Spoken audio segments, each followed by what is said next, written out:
पंचदशी ग्रंथ में ध्यानदीप प्रकरण और इस 90वें ध्यानदीप प्रकरण में आज श्लोक नंबर है 14। इस 14वें श्लोक की अवतरणिका को देखिए। ननु ब्रह्मत्वं ज्ञात्वा उपासनं क्रियते अज्ञात्वा वा, प्रश्न किया पूर्व पक्षी ने। तो पूर्व पक्षी बोल रहा है कि आपने जो ऊपर बताया कि ब्रह्म तत्व की उपासना से भी सम्यक ज्ञान प्राप्त होकर मुक्ति प्राप्त हो जाती है, किंतु वह ब्रह्म तत्व की जो उपासना करना है, करने के लिए कहते हो कि जिससे ज्ञान प्राप्त होता है, ऐसा ज्ञान प्राप्त होकर मोक्ष प्राप्त होता है बोल रहे हो, तो उस ब्रह्म की उपासना ब्रह्म के स्वरूप को जानकर उसकी उपासना कर रहे हैं या ब्रह्म के स्वरूप को न जानते हुए ही उपासना कर रहे हो, ऐसा प्रश्न कर रहा है कौन? पूर्व पक्षी। कि ननु ब्रह्मत्वम, ब्रह्मत्व अर्थात ब्रह्म भाव अर्थात ब्रह्म, उसको ज्ञात्वा जानकर उपासना की जाती है अथवा अज्ञात्वा ब्रह्म को न जानकर उपासना की जाती है, ये प्रश्न। दो विकल्प किए। आद्य उन दो विकल्पों में से यदि सिद्धांती पहले विकल्प का स्वीकार करते हैं, पहला विकल्प मतलब ब्रह्म स्वरूप को जानकर उपासना की जाती है, तब देखिए आद्य उपासना वैयर्थ्यम, तब तो उपासना करना कोई काम की बात नहीं है, क्योंकि उपासना करके आपको क्या प्राप्त करना है? ब्रह्म ज्ञान है कि नहीं? और ब्रह्म को तो जानकर उपासना कर रहे, इसका मतलब ब्रह्म ज्ञान तुमको पहले ही है, और पहले ही है तो उपासना किस लिए? फिर उपासना करना व्यर्थ हो जाएगा यदि जानकर उपासना कर रहे हो तो। अद्य उपासना वैयर्थ्यम, क्यों? मोक्ष साधनस्य ज्ञानस्यैव विद्यमानत्वात्, मोक्ष का साधनभूत जो ज्ञान वो तुमको पहले से विद्यमान है, क्योंकि तुम ही कह रहे हो कि ब्रह्म को जानकर क्या कर रहा हूं? उपासना। तो मोक्ष का साधन ज्ञान पहले से विद्यमान होने के कारण उपासना से साध्य किसको करेंगे? क्योंकि उपासना का साध्य तुमने क्या कहा? ज्ञान, और वो ज्ञान तो पहले से विद्यमान है, फल पहले से प्राप्त है, और फल पहले से प्राप्त है तो उस फल के लिए कारणभूत जो उपासना वह करना व्यर्थ हो जाएगा यदि पहले विकल्प का अंगीकार करोगे तो। मोक्ष साधन से ज्ञान से विद्यमानत्वात्। द्वितीय, अब कदाचित ऐसा दोष आता है, इसलिए सिद्धांती बोलेंगे कदाचित कि हम दूसरा विकल्प मानते हैं। दूसरा विकल्प मतलब कौन सा? कि ब्रह्म को न जानकर उपासना करते, जिसकी उपासना करनी उसको हम जानते नहीं है इसलिए उपासना कर रहे, ये दूसरा विकल्प। तब कहे देखिए, द्वितीय विषय अपरिज्ञानात् उपासनम एव न घटते इति आशंक्य आह। तो पूर्व पक्षी कह रहा है कि विषय अपरिज्ञानात्, जिसकी उपासना करनी है उस उपासना का विषय जो ब्रह्म तत्व, उसका ज्ञान न होने के कारण उपासना ही घटित नहीं होगी, क्योंकि जिसकी उपासना करनी है उस उपास्य तत्व का ज्ञान रहने पर ही हो सकती है क्या? उपासना। अब उपास्य तत्व का ज्ञान तुमको है ही नहीं तो उपासना ही नहीं बन पाएगी, ये कह रहे हैं। द्वितीय विषय अपरिज्ञानात्, विषय का ज्ञान न होने के कारण उपासनम एव न घटते, उपासना ही नहीं बनेगी इति आशंक्य आह। ऐसी कोई शंका करता है तो उसका उत्तर दे रहे। वेदांतेभ्यो ब्रह्म तत्व मखंडैक रसात्मकम् परोक्षमवगम्यैत दहमस्मीत्युपासते। वेदांतेभ्यो ब्रह्मतत्त्वमखण्डैकरसात्मकम् परोक्षमवगम्येत अहमस्मीत्युपासते। वेदांतेभ्यः ब्रह्मतत्त्वम् अखण्डैकरसात्मकम् परोक्षम अवगम्य एतत् अहम अस्मि इति उपासते। अन्वय, वेदांतेभ्यः अखंडैक रसात्मकम, अखंडैक रसात्मकम ब्रह्म तत्वम परोक्षम अवगम्य एतत् अहम अस्मि इति उपासते। अर्थ सिद्धांती उत्तर दे रहे हैं, कहते हैं कि वेदांतेभ्य, वेदांत शास्त्र से अखंड एक रसात्मकम ब्रह्म तत्वम, अखंड एक रस ब्रह्म तत्व है, इस बात को हम जानते हैं परोक्ष रूप से। वेदांत से ब्रह्म को जान रहे किंतु अपरोक्ष रूप से नहीं जान रहे। कैसे जान रहे? फिर परोक्ष रूप से जान रहे।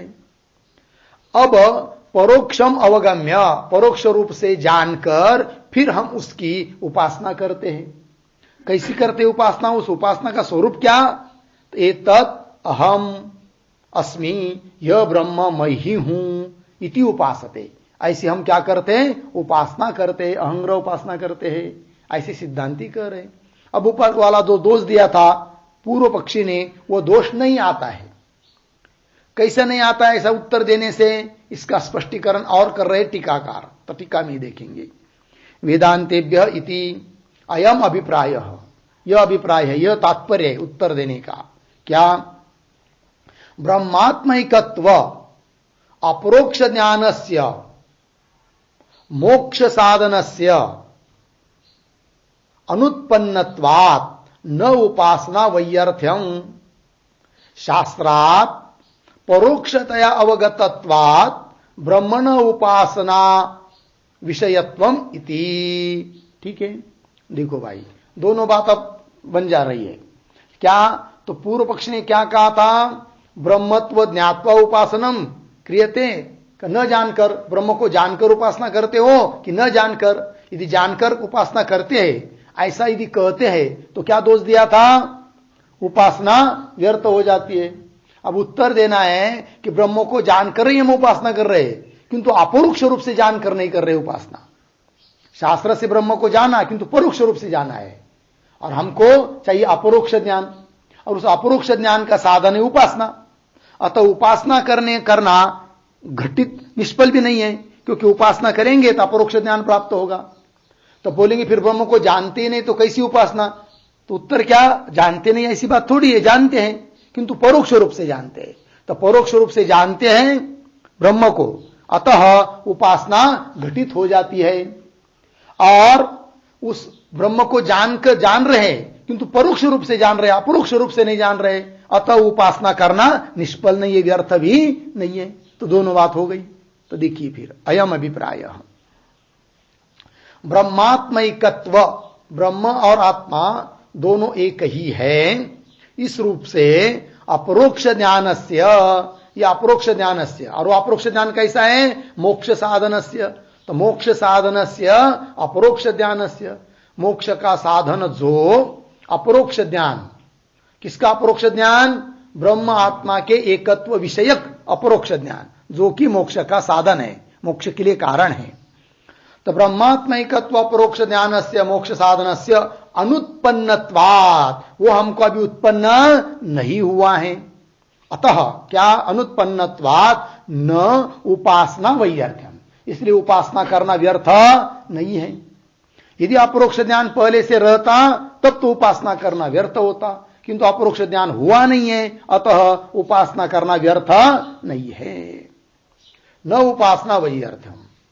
और बोलेंगे फिर आगे, शास्त्रात् परोक्षतया अवगतत्वात्, और शास्त्र से, वेदांत शास्त्र सुनकर परोक्ष रूप से ब्रह्म को जान लिया है हमने, तो जानने के कारण शास्त्रात् परोक्षतया अवगतत्वात् ब्रह्म न उपासना विषयत्वम इति, तो ब्रह्म उपासना का विषय भी बन जाता है।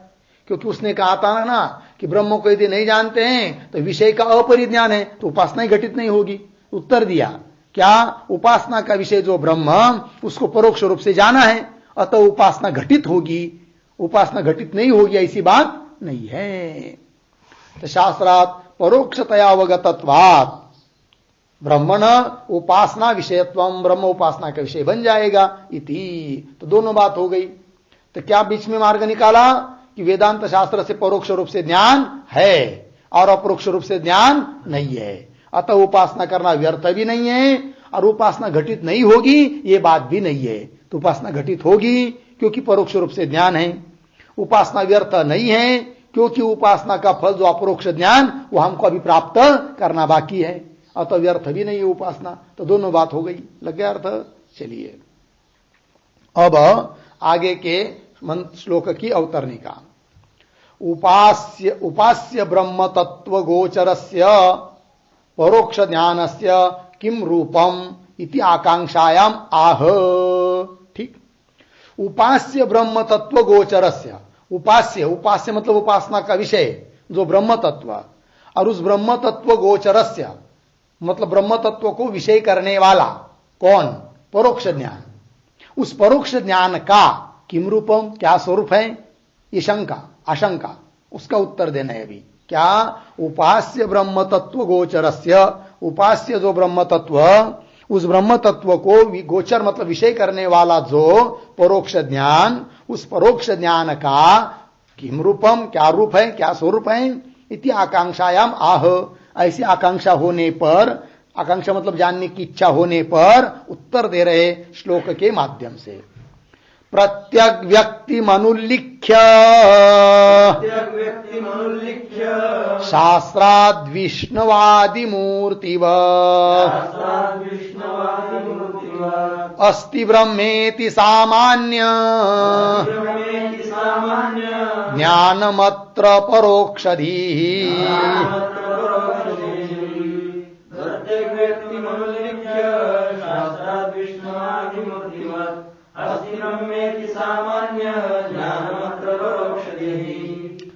प्रत्यग व्यक्तिम अनुल्लिख्य शास्त्रात् विष्णुवादि मूर्तिवत् अस्ति ब्रह्म इति सामान्य ज्ञानम अत्र परोक्षधीः।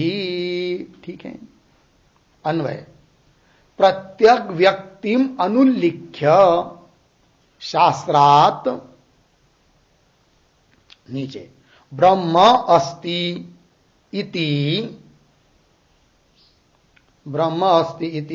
सामान्य ज्ञानम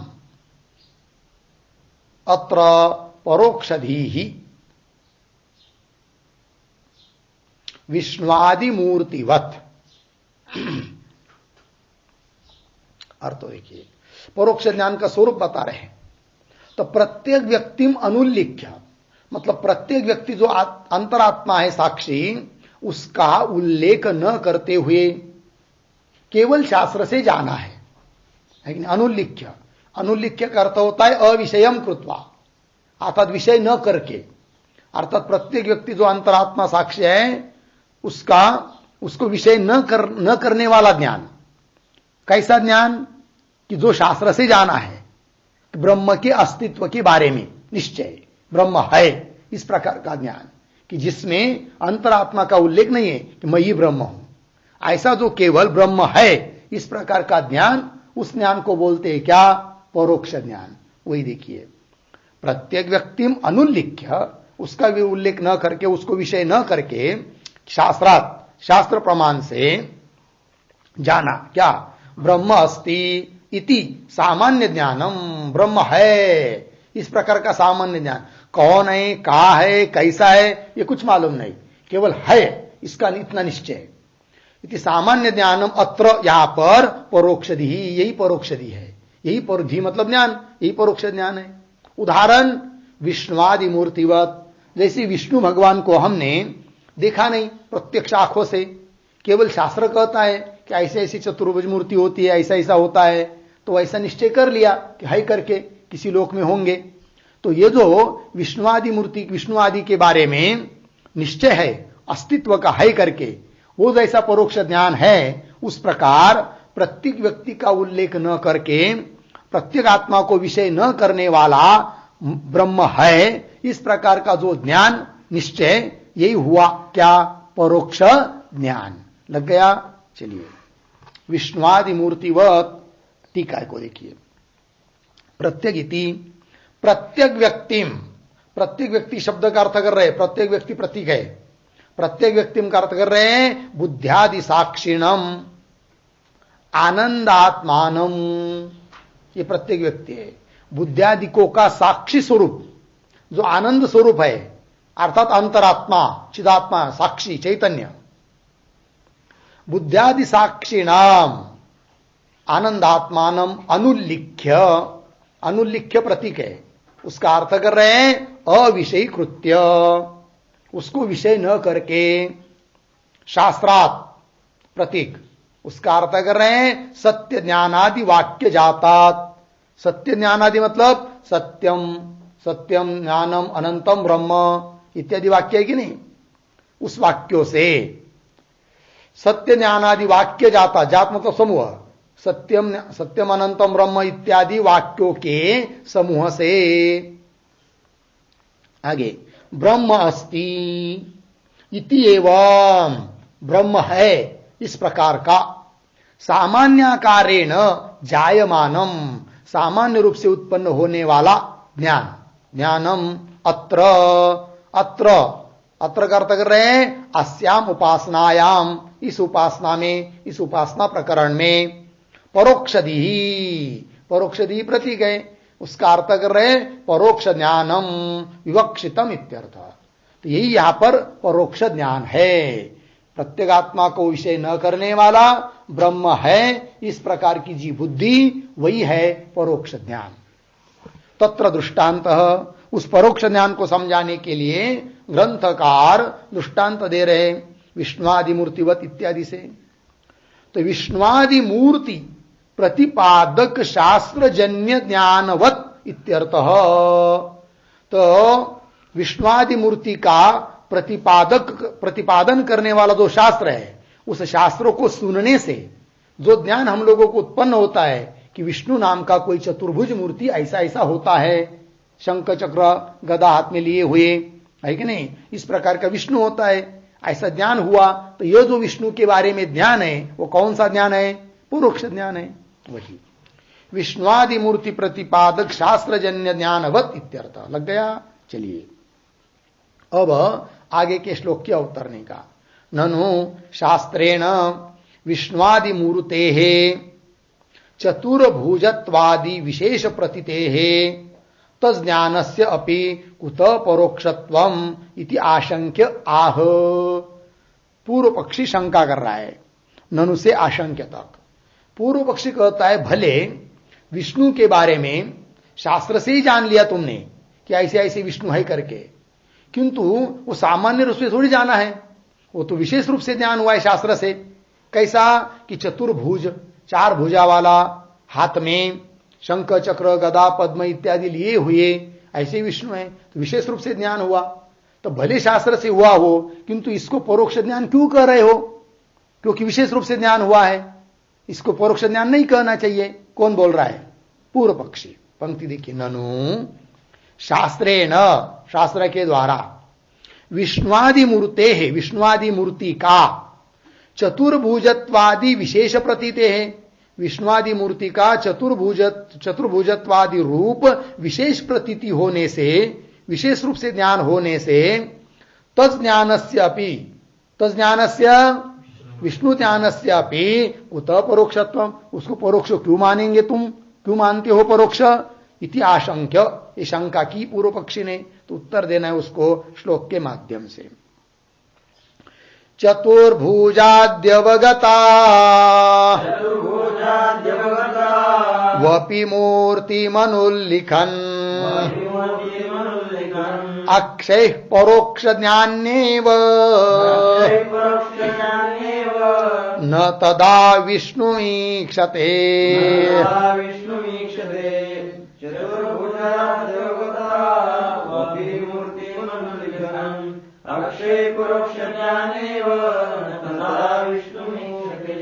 चतुर्भुजादि अवगता, अवगतौ अपि मूर्तिम अनुल्लिखन् अक्षैः परोक्ष ज्ञानी एव न तदा विष्णुम ईक्षते। अन्वय, चतुर्भुजादि अवगतौ अपि अक्षैः मूर्तिम अनुल्लिखन्, मूर्तिम अनुल्लिखन परोक्ष ज्ञानी एव तदा विष्णु न ईक्षते, तदा विष्णु न ईक्षते। ठीक है, अर्थ को देखिए। तो चतुर्भुजादि अवगतौ अपि, शास्त्र के द्वारा विष्णु का ज्ञान इस प्रकार का हो भी गया है। किस प्रकार का? कि चतुर्भुजादि मूर्तिवान, चतुर्भुजादि वाला है कौन? विष्णु भगवान। तो चतुर्भुजादि अवगतौ अपि, चार भुजा है भगवान को, ऐसा जानने पर भी अक्षय ही मूर्तिम अनुल्लिखन, अक्ष कहते इंद्रियों को, इंद्रियों के द्वारा उस विष्णु के मूर्ति को अनुल्लिखन, अनुल्लिखन का अर्थ अविषयी कुर्वन पुरुषः, क्योंकि विषय नहीं कर रहा है, इंद्रियों के द्वारा नहीं देख पा रहा है उस विष्णु के मूर्ति को, तो अनुल्लिखन, अनुल्लिखन मतलब अविषयी कुर्वन पुरुषः, विषय न करता हुआ पुरुष परोक्ष ज्ञानी एवं। भले शास्त्र से चतुर्भुज वाला है, चार भुजा वाला है भगवान, ये जानने पर भी आंख से नहीं विषय कर रहा है, आंख से नहीं देख पा रहा है, अतः परोक्ष ज्ञानी ही है। लगा?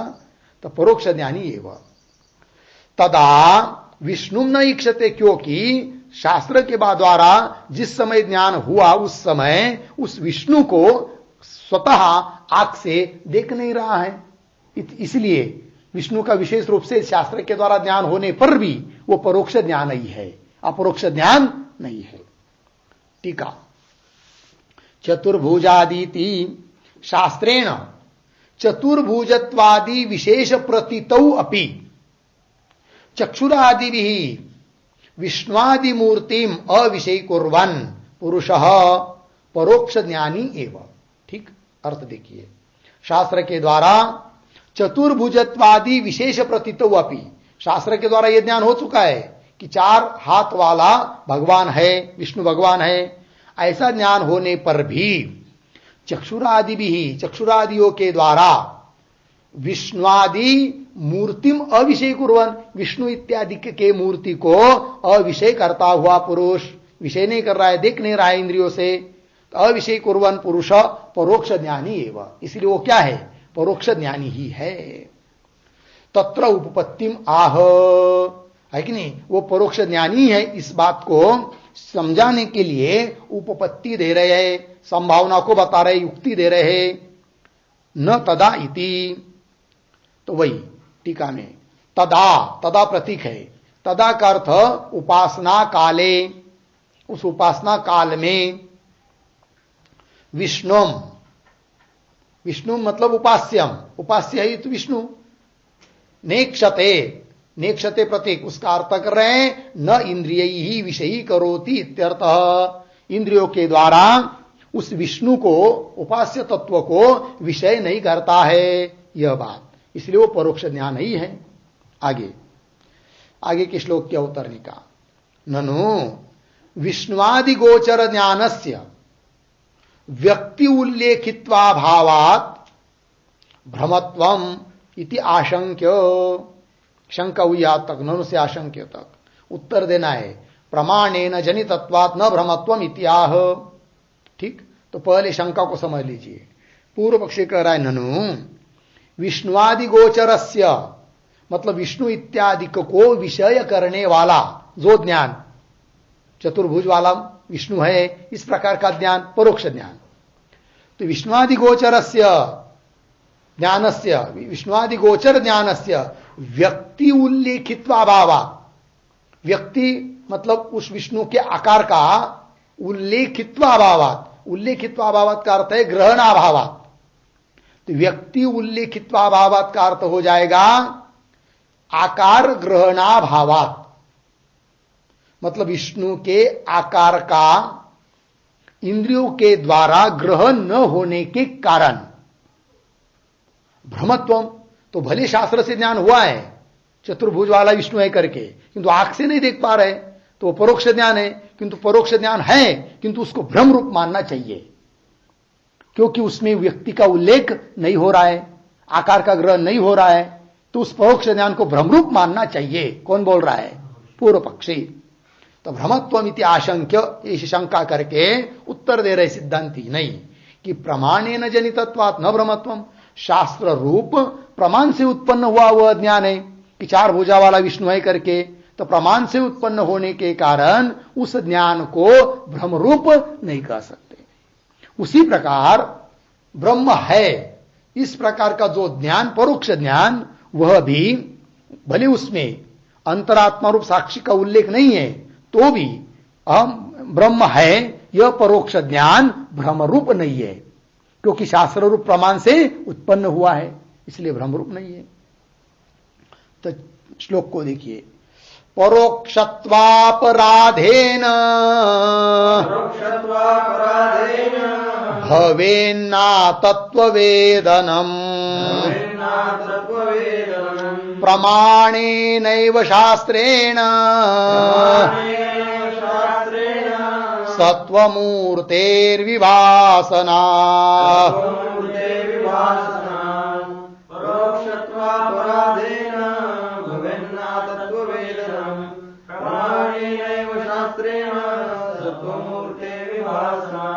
परोक्षत्व अपराधेन भवेत् न अतत्ववेदनम प्रमाणेन एव शास्त्रेण सत्वमूर्तेः क्यों असत्यमूर्तेः विभासनात्। ठीक है, अन्वय परोक्षत्वापराधेन अतत्ववेदनम न भवेत्, अतत्ववेदनम न भवेत्। नीचे प्रमाणेन शास्त्रेण एव सत्वमूर्तेः विभासनात्। ठीक, अर्थ को देखिए। तो परोक्षत्व अपराधेन, तो वो ज्ञान परोक्ष है, तो परोक्ष होने मात्र से वो भ्रम रूप है ये नहीं कह सकते।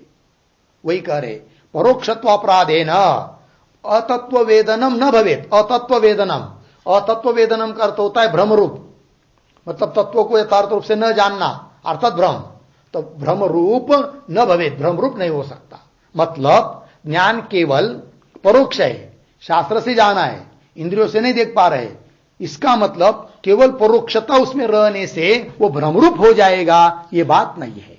तो परोक्षत्व अपराधेन मतलब जैसे कि परोक्षत्व अपराध ही हो जाएगा यदि परोक्ष ज्ञान सब भ्रमरूप हो जाएगा तो।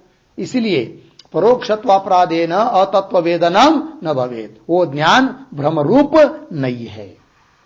क्यों? तो हेतु दे रहे हैं, प्रमाणेन शास्त्रेण एव सत्वमूर्ति विभासना। प्रमाण रूप जो शास्त्र है उस शास्त्र के द्वारा ही सत्वमूर्ति, मूर्ति का सत्व भाव सत्यत्व विभासना प्रतीत होता है। अतः यथार्थ रूप से ही वो ज्ञान है, अतः वो भ्रम रूप ज्ञान नहीं है। ये बात टीका। परोक्षत्वेति परोक्ष ज्ञानत्वम भ्रांति ज्ञानत्वे कारणम न भवति, है कि नहीं? परोक्ष ज्ञानत्वम भ्रांति ज्ञानत्वे कारणम न भवति। ऐसा नहीं है कि जो परोक्ष ज्ञान हो है वह भ्रांति ज्ञान है, ऐसा नहीं होता है। अर्थात भ्रांति ज्ञान में कारण परोक्ष रहना यह बात नहीं है। परोक्ष रहने पर भी वह ज्ञान भ्रम रूप नहीं है, यह कहना। परोक्ष ज्ञानत्वम भ्रांति ज्ञानत्वे मतलब भ्रांति ज्ञान होने में परोक्ष ज्ञानत्व ये कारण नहीं है, कारणम न भवति। फिर बोलेंगे भाई भ्रम ज्ञान क्यों होता है, फिर किसको कहते हैं भ्रम? तो कह रहे मतलब भ्रम ज्ञान का प्रयोजक कौन है फिर, ये प्रश्न। किंतु विषय असत्यत्वम ये प्रयोजक है किसका? भ्रम ज्ञान का। भ्रम ज्ञान वहां पर माना जाता है जहां पर विषय असत्य हो, विषय न हो और ज्ञान हो रहा हो, तब वो भ्रम है। जैसे सर्प है नहीं किंतु अयम सर्प ज्ञान हो रहा है, तो वो ज्ञान भ्रम है कि नहीं? ये नहीं है कि परोक्ष है इसलिए भ्रम है, ऐसा नहीं होता है। अपितु विषय न रहने पर यदि ज्ञान है तब वो भ्रम है, ये कहना। किंतु विषय असत्यत्वम यह तो मतलब उपासना विषये तु, इस उपासना प्रसंग में तो प्रमाणभूतेन शास्त्रेण एव, प्रमाणभूत शास्त्र के द्वारा ही यथार्थभूताया विष्णुआदि मूर्ते है, यथार्थभूत जो विष्णुआदि मूर्ति का मूर्ते है अवभासना, शास्त्र के द्वारा ज्ञान हो रहा है, अवभाषण हो रहा है, मतलब प्रतीति हो रही है।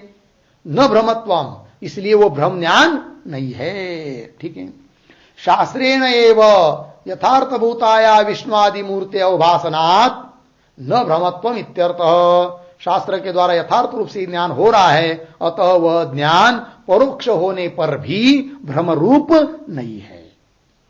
ठीक, आगे आगे के श्लोक की अवतरने का, ननो सच्चिदानंद व्यक्ति उल्लेखिनः ब्रह्म तत्व ज्ञानस्य शास्त्रजन्यस्य अपि कुतः परोक्षता इति आशंक्य, शंका है, ननु से लेकर आशंक्यता। फिर उसका उत्तर देंगे, अपरोक्षत्व प्रयोजक प्रत्यक्त्व उल्लेखाभावात् इति आह, ये उत्तर है। तो पहले शंका को समझ लेंगे, ननु से लेकर आशंक्य तक शंका है। तो क्या कहता है पूर्व पक्षी, ननु सच्चिदानंद व्यक्ति उल्लेखिनः ब्रह्म तत्व ज्ञानस्य, ब्रह्म तत्व ज्ञानस्य मतलब ब्रह्म ज्ञानस्य, ब्रह्म का ज्ञान, कैसा परोक्ष ज्ञान है कि नहीं, कैसा ज्ञान, ब्रह्म है, ब्रह्म सत्स्वरूप है, चित स्वरूप है, आनंद स्वरूप है, इस प्रकार का जो ब्रह्म ज्ञान है, उसमें उस ज्ञान में व्यक्ति का उल्लेख तो हो रहा है। कौन से व्यक्ति का उल्लेख हो रहा है, सतरूप से, चित रूप से, आनंद रूप से, यही व्यक्ति है, तो इसका उल्लेख तो हो रहा है।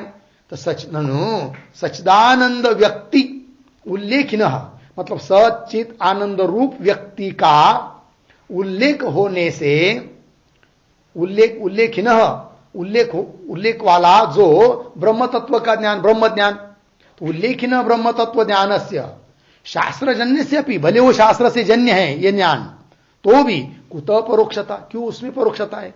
अर्थात जिस ज्ञान, पूर्व पक्षी कह रहा है, हे सिद्धांती तुम जिस ज्ञान को परोक्ष ज्ञान कर रहे हो, उस ज्ञान को परोक्ष नहीं कहना चाहिए, क्योंकि उसमें व्यक्ति का उल्लेख है। क्योंकि तुमने ही कहा था कि जिसमें व्यक्ति का उल्लेख नहीं है वो परोक्ष, किंतु इस ज्ञान में, जिस ज्ञान को तुम परोक्ष कर रहे हो, उस ज्ञान में सच्चित आनंद रूप से व्यक्ति का उल्लेख है, अतः उस ज्ञान को परोक्ष नहीं कहना चाहिए। कौन बोल रहा है, पूर्व पक्षी। कुतः परोक्षता इति आशंक्य, तो उत्तर दे रहे, तो बोल रहे हैं भले उस परोक्ष ज्ञान में, भाई सिद्धांति करे अभी, हे पूर्व पक्षी, भले उस परोक्ष ज्ञान में सत चित आनंद रूप से व्यक्ति का उल्लेख है, तो भी वो ज्ञान परोक्ष ही है। बोलेंगे क्यों, इसलिए कि अपरोक्षत्व का जो प्रयोजक है वह उसमें नहीं है, इसलिए परोक्ष है। तो बोलेंगे अपरोक्ष ज्ञान का कौन प्रयोजक अर्थात कौन निमित्त है, तो कह रहे अपरोक्षत्व प्रयोजक प्रत्यक्त्व उल्लेख अभावात, अपरोक्षता का प्रयोजक कौन है, प्रत्यक्त्व का उल्लेख होना चाहिए, केवल व्यक्ति का उल्लेख नहीं, प्रत्यक्त्व का उल्लेख। प्रत्यक्त्व मतलब साक्षी रूप आत्मा, अंतरात्मा, कुटस्थ रूप आत्मा, वो प्रत्यक है, उसका उल्लेख रहेगा तब वो अपरोक्ष होगा। अब उस परोक्ष ज्ञान में भले सच्चित आनंद रूप व्यक्ति का उल्लेख है, किंतु प्रत्यक रूप जो आत्मा साक्षी कुटस्थ है उसका उल्लेख नहीं है, इसलिए वो परोक्ष है। यदि प्रत्यक्त्व का उल्लेख उसमें रहता तब उसमें अपरोक्षता आती, तो उस परोक्ष ज्ञान में अपरोक्षता क्यों नहीं आ रही है, प्रत्यक्त्व का उल्लेख न होने के कारण। लग गया अर्थ, पंक्ति देखिए, अपरोक्षत्व प्रयोजक, अपरोक्षता आने के लिए जो निमित्त कारण है कौन, प्रत्यक्त्व उल्लेख, उसका अभाव है, अभाव होने से वह ज्ञान परोक्ष ही है, अपरोक्ष नहीं। श्लोक को पढ़ेंगे, सच्चिदानंद रूपस्य शास्त्रात् भानेप्यनुल्लिखन् प्रत्यंचम साक्षिणं तत्तो ब्रह्म साक्षात् न वीक्षते। साक्षात् न वीक्षते सच्चिदानन्दरूपस्य शास्त्राभानेऽप्यनुल्लिखन् प्रत्यक्षसाक्षात्तो ब्रह्म साक्षात् न वीक्षते। सच्चिदानंद रूपस्य शास्त्रात् भाने अपि अनुल्लिखन प्रत्यं च साक्षिणाम तत्तो ब्रह्म साक्षात् न वीक्षते। अन्वय शास्त्रात् सच्चिदानंद रूपस्य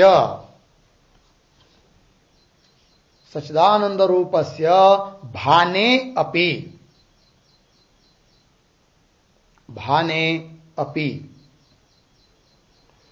प्रत्यं च साक्षिणाम अनुल्लिखन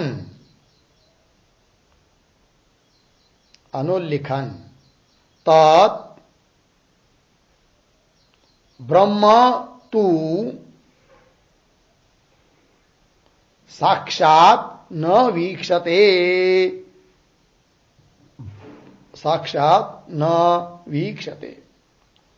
अन्वय शास्त्र प्रमाण से सच्चिदानंद रूपस्य भाने अपि सच्चिद आनंद रूप का भान होने पर भी कि सत्स्वरूप चित स्वरूप आनंद स्वरूप ब्रह्म है, ऐसा भान मतलब ज्ञान, ऐसा ब्रह्म का ज्ञान होने पर भी शास्त्रात् सच्चिदानंद रूपस्य भाने अपि ऐसा ज्ञान होने पर भी प्रत्यंच साक्षिणम प्रत्येक आत्मा दो साक्षी, उस साक्षी का उल्लेख नहीं है उसमें, अनुल्लिखन उसका उल्लेख नहीं है, अर्थात साक्षी उस ज्ञान का विषय नहीं बन रहा है और न बनने के कारण तत् ब्रह्म तू साक्षात न वीक्षते, वह जो ब्रह्म है अर्थात परोक्ष ज्ञान का विषय भूत जो ब्रह्म है वह साक्षात रूप से नहीं जाना जा रहा है, केवल है रूप से जाना जा रहा है, किंतु वह ब्रह्म मैं यह हूं इस रूप से नहीं जाना जा रहा है, क्योंकि उसमें प्रत्येक रूप साक्षी का उल्लेख नहीं है। अतः उसको साक्षात नहीं जाना जा रहा है वो ब्रह्म, अतः वह परोक्ष ही ज्ञान है, अपरोक्ष नहीं।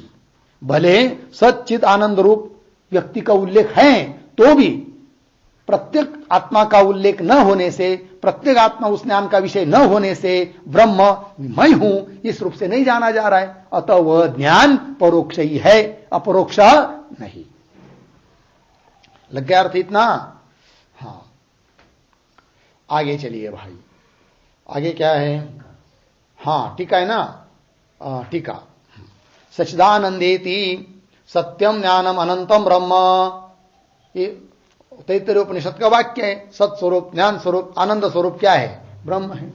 और नित्य शुद्ध बुद्ध सत्य मुक्त निरंजन, ये भी शास्त्र की पंक्ति उपनिषद की। तो ब्रह्म नित्य है, शुद्ध है, बुद्ध है मतलब ज्ञान स्वरूप है, सत्य है, मुक्त है, अंजन रहित है, अविद्यादि अंजन उसमें नहीं है, निरंजन है। और सद ही इदम सर्वम, यह ब्रह्म सद ही इदम, इदम ये सब कुछ जगत, इदम सर्वम सत्स्वरूप ब्रह्म ही है, तत्सत वो सत्स्वरूप आत्मा ब्रह्म है। इत्यादि शास्त्रात्, इत्यादि उपनिषद वाक्यों से, शास्त्रात् सच्चिदानंद रूपस्य ब्रह्मण भाने अपि, सच्चिदानंद स्वरूप ब्रह्म का भान होने पर भी, भाने अपि ज्ञान होने पर भी प्रत्यंच, प्रत्यंचम, प्रत्यंच कहते अंतरात्मा, प्रत्यंचम साक्षिणम अनुल्लिखन है कि नहीं? अनुल्लिखन, अनुल्लिखन का अर्थ कर रहे हैं तस्य ब्रह्मण प्रत्यगात्म रूपत्वम अजानान, उस ब्रह्म को प्रत्येक आत्मा रूप से नहीं जान रहा है। तो न जानने वाला जो व्यक्ति है उसको भले उस ब्रह्म का सच्चिद आनंद रूप से ज्ञान है कि सच्चिदानंद स्वरूप ब्रह्म है करके ऐसा ज्ञान है, तो भी उसको प्रत्येक आत्मा के रूप में नहीं जान पा रहा है, अतः वह ज्ञान कैसा है? परोक्ष ही है, अपरोक्ष नहीं है। तो वही तो भाने अपि प्रत्यंचम साक्षिणम अनुल्लिखन, ठीक है। अनुल्लिखन का अर्थ होता है अविषय, अविषयम कुर्वन, विषय न करता हुआ, तो वही करे, तस्य ब्रह्मण प्रत्यगात्म रूपत्व, उस ब्रह्म को प्रत्यगात्मा रूप से अजानान न जानता हुआ, तद ब्रह्म साक्षात न वीक्षते, उस ब्रह्म को साक्षात रूप से मई के रूप में न वीक्षते, न वीक्षते का अर्थ कर रहे हैं न एव पश्यति, नहीं जान रहा है। अतः वह ज्ञान परोक्ष ही है, अपरोक्ष नहीं। ये बात आगे के श्लोक की अवतरणिका। कथम तर्हि तथाविद ब्रह्मगोचरस्य ज्ञानस्य तत्वज्ञानत्वम इति आशंक्य। अब पूर्व पक्षी बोल रहा है या आशंक्य तक, तो कह रहा है कथम तर्हि तथाविद ब्रह्मगोचरस्य ज्ञानस्य। तथाविद मतलब कि जिस ब्रह्म ज्ञान में प्रत्यगात्मा का उल्लेख नहीं है, जो ब्रह्म ज्ञान प्रत्यगात्मा को विषय नहीं कर रहा है, इस प्रकार का जो ज्ञान सत चित आनंद स्वरूप ब्रह्म है, इस प्रकार का परोक्ष ज्ञान, वह परोक्ष ज्ञान यथार्थ ज्ञान है, तत्व ज्ञान है। ये क्यों कह रहे हो फिर? अर्थात उस परोक्ष ज्ञान को भ्रम रूप मानो, यथार्थ ज्ञान मत मानो, ऐसी शंका है। किसकी? पूर्व पक्षी की। कथम तर्हि तथाविद ब्रह्म गोचर से, उस प्रकार ब्रह्म को विषय करने वाला जो ज्ञान, उस ज्ञानस्य तत्व ज्ञानत्व, उस ज्ञान में ज्ञान तत्व ज्ञान है। इति कथम, ये कैसे? इति आशंक्य।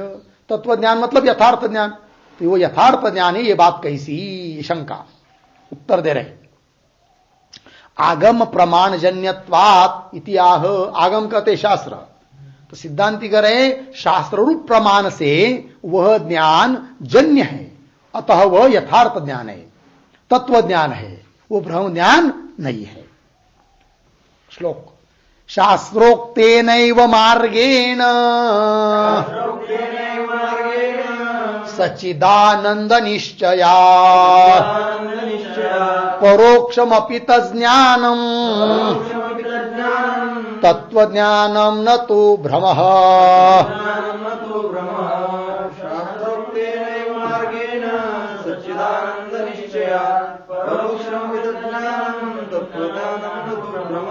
शास्त्रोक्तेन एव मार्गेण सच्चिदानंद निश्चयात् परोक्षम अपि तज्ज्ञानम तत्वज्ञानम न तु भ्रमः। अन्वय सरल है, केवल अंतिम के 3 शब्द। तत्वज्ञानम, इसके बाद तत्वज्ञानम, भ्रमः तु न, वो भ्रम नहीं है। ठीक, अर्थ देखिए। शास्त्रोक्तेन एव मार्गेण मतलब शास्त्रोक्त प्रक्रिया के द्वारा ही वो ज्ञान उत्पन्न हुआ है। सच्चिदानंद निश्चयात्, सत्स्वरूप चित स्वरूप आनंद स्वरूप ब्रह्म, ऐसा निश्चय हुआ है। इसलिए निश्चय होने से शास्त्रोक्त मार्ग से ही वो निश्चय होने के कारण परोक्षम अपि तज्ज्ञानम, वह ज्ञान परोक्ष है, किंतु परोक्ष होने पर भी तज्ज्ञानम तत्वज्ञानम, वह ज्ञान तत्व ज्ञान ही है, मतलब प्रमारूप ही है, यथार्थ ही है। भ्रमः तो न, वह ज्ञान भ्रम ज्ञान नहीं है। ये बात। टीका। शास्त्रेति तज्ज्ञानम परोक्षम अपि, वह ज्ञान परोक्ष होने पर भी शास्त्रोक्तेन एव प्रकारेण, शास्त्रोक्त प्रकार से ही ब्रह्मणः सच्चिदानंद रूप निश्चयायकत्वात्, है कि नहीं? ब्रह्म का इस प्रकार से निश्चय कराने वाला वो ज्ञान है। कैसा? कि ब्रह्म सत्स्वरूप है, चित स्वरूप है, आनंद स्वरूप है, इस प्रकार से ब्रह्म का निश्चायक वो ज्ञान है। तो ब्रह्मण सच्चिदानंद रूप निश्चायकत्वात् सम्यक ज्ञानम एव, वो सम्यक ज्ञान ही है, यथार्थ ज्ञान ही है, न भ्रम इत्यर्थ, वह ज्ञान भ्रम ज्ञान नहीं है। हो गया। चलिए आगे के श्लोक की अवतरणिका। ननो सत्य ज्ञानादि वाक्यैहि ब्रह्मणः सच्चिदानंद रूपत्वम इव तत्वमस्यादि वाक्यैहि प्रत्यग रूपत्वम अपि तस्य बोध्यते एव। अतः शास्त्रजन्यस्य अपि ज्ञानस्य प्रत्यग व्यक्ति उल्लेखित्वात् अपरोक्षम एव इति आशंक्य आह। ठीक है, पूर्व पक्षी शंका कर रहा है। तो क्या शंका कर रहा है पूर्व पक्षी? तो देखिए, ननु सत्य ज्ञानादि वाक्य ही, सत्य ज्ञानादि वाक्य मतलब सत्यम ज्ञानम अनंतम ब्रह्म इत्यादि वाक्यों के द्वारा। तो सत्य ज्ञानादि वाक्य ही, उन वाक्यों के द्वारा ब्रह्मण सच्चिदानंद रूपत्वमिव, जैसे ब्रह्म के बारे में ज्ञान हो जाता है उन वाक्यों से कि ब्रह्म सच्चित आनंद स्वरूप है, ये ज्ञान हो जाता है।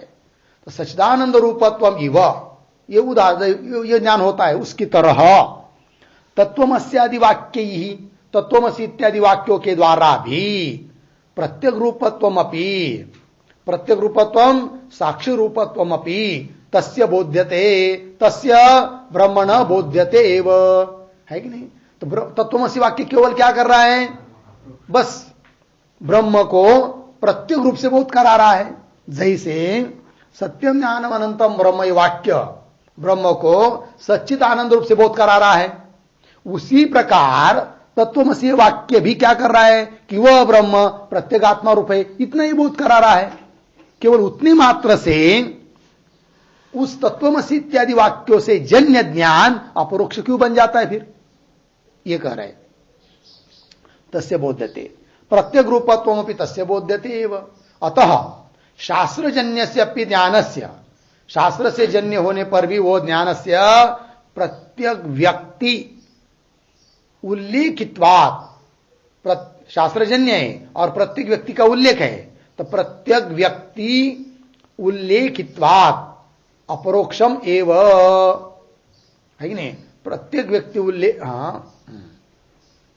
अतः शास्त्रजन्यस्य अपि ज्ञानस्य, शास्त्रजन्य ज्ञान होने पर भी, शास्त्रजन्य होने पर भी वो ज्ञान प्रत्येक व्यक्ति उल्लेखित्वात्, प्रत्येक व्यक्ति का उल्लेख हो जाने से अपरोक्षम एव इति आशंक्य, वह ज्ञान, उस ज्ञान को अपरोक्ष ही मानना चाहिए, ऐसी शंका कर रहा है कौन? पूर्व पक्षी। तो क्या शंका का भाव हुआ? तो थोड़ा एक वाक्य इस पर लिख लेते हैं, फिर समझ में आएगा। तो लिखते हैं, अपरोक्ष ज्ञान प्रयोजक,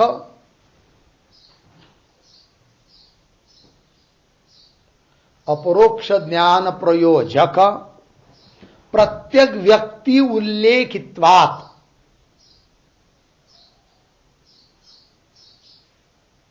प्रत्येक व्यक्ति उल्लेखित्वात् महावाक्यैः, महावाक्यैः अपरोक्ष ज्ञानम भवति एव, महावाक्यैः अपरोक्ष ज्ञानम भवति एव इति स्वीकर्तव्यम्, इति स्वीकर्तव्यम्, पूर्ण विराम। कथम, कथम विचार सहितात् महावाक्यात्, कथम विचार सहितात् महावाक्यात् अपरोक्ष ज्ञानम मन्यते भवता, अपरोक्ष ज्ञानम मन्यते भवता, पूर्ण विराम। इति पूर्व पक्षाभिप्रायः, इति पूर्व पक्षाभिप्रायः। ठीक, अर्थ को देखिए, तात्पर्य क्या है? तो उस पूर्व पक्षी का अभिप्राय यह है कि अपरोक्ष ज्ञान का प्रयोजक कौन बताया तुमने? प्रत्येक व्यक्ति का उल्लेख। वही तो ऊपर कहा ना कि प्रत्येक व्यक्ति का उल्लेख रहेगा तो अपरोक्ष ज्ञान, प्रत्येक व्यक्ति का उल्लेख नहीं रहेगा तो अपरोक्ष ज्ञान नहीं, ये कहा ऊपर। तो अपरोक्ष ज्ञान प्रयोजक प्रत्येक व्यक्ति उल्लेखित्वात्, उल्लेख होने से महावाक्य के द्वारा अपरोक्ष ज्ञान भवति एव, अपरोक्ष ज्ञान हो ही जाता है महावाक्य को सुनने से। ऐसा स्वीकार करना चाहिए, किंतु ऐसा स्वीकार तो करते नहीं है वेदांती। क्या कहते फिर? तो विचार सहित महावाक्य से अपरोक्ष ज्ञान उत्पन्न होता है, ये कहते हैं। और पूर्व पक्षी का अभिप्राय क्या कि विचार सहित क्यों जोड़ रहे हो? केवल महावाक्य से अप्रोक्ष ज्ञान होता है, ये कहो। क्योंकि तुमको अप्रोक्ष ज्ञान होने के लिए क्या चाहिए? व्यक्ति का उल्लेख, प्रत्येक व्यक्ति का उल्लेख, और प्रत्येक व्यक्ति का उल्लेख तो महावाक्य में ही है। तो महावाक्य को सुनने से ही केवल अप्रोक्ष ज्ञान उत्पन्न हो जाएगा, यह कहना चाहिए। यह नहीं कहना चाहिए क्या कि विचार सहित महावाक्य से अप्रोक्ष ज्ञान उत्पन्न होता है, यह नहीं कहना चाहिए। ऐसा बोल रहा है कौन? पूर्व पक्षी। कथम विचार सहितात् महावाक्यात अप्रोक्ष ज्ञानम मन्यते भवता, आपके द्वारा ऐसा माना जाता है, इति पूर्व पक्षाभिप्राय। ठीक, अब उस अवतरणिका को पुनः एक बार पढ़ते हैं। ननु सत्य ज्ञानादि वाक्य ही, इस वाक्यों के द्वारा, इन वाक्यों के द्वारा, जैसे ब्रह्मण सच्चिदानंद रूपत्वमिव, ब्रह्म के बारे में सच्चिदानंद रूप ब्रह्म ऐसा ज्ञान उत्पन्न होता है, उसकी तरह तत्वमस्यादि वाक्य ही, तत्वमसि इत्यादि वाक्य के द्वारा प्रत्येक रूपत्वमपि तस्य बोध्यते, तस्य ब्रह्मण, वो ब्रह्म प्रत्येक रूप है ऐसा बोध हो रहा है, अर्थात प्रत्येक व्यक्ति का उल्लेख हो रहा है महावाक्य के द्वारा, बोध्यते एव। अतः शास्त्रजन्य ज्ञानस्य, शास्त्रजन्य होने पर भी वह ज्ञान प्रत्येक व्यक्ति उल्लेखित्वात्, शास्त्र तत्वमसि वाक्य रूप शास्त्र, उससे जन्य वो ज्ञान, किंतु उससे जन्य होने पर भी उसमें प्रत्येक व्यक्ति का उल्लेख है, और प्रत्येक व्यक्ति का उल्लेख होने से अप्रोक्षम एव, उस महावाक्य के सुनने मात्र से ही अप्रोक्ष ज्ञान हो जाता है, यह मानना चाहिए। अप्रोक्षम एव ऐसा होना चाहिए। क्यों विचार सहित महावाक्य से अप्रोक्ष ज्ञान मानते हो? ऐसा नहीं मानना चाहिए। यह अभिप्राय है किसका? पूर्व पक्षी का। देखिए, ब्रह्म यद्यपि शास्त्रेषु प्रत्यक्त्वेनैव वर्णितम् महावाक्यैस्तथाप्येत दुर्बोधमविचारिणः।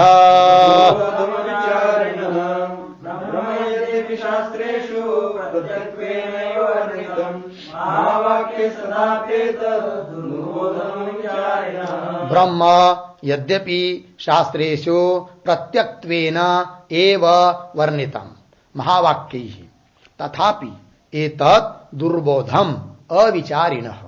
अन्वय, यद्यपि शास्त्रेषु ब्रह्म प्रत्यक्त्वेन एव वर्णितम्,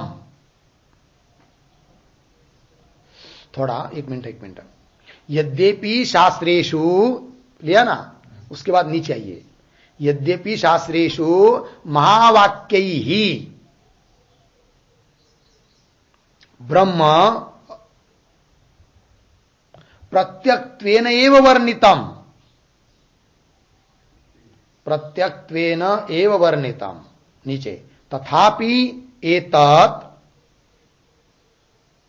अविचारिणः दुर्बोधाम।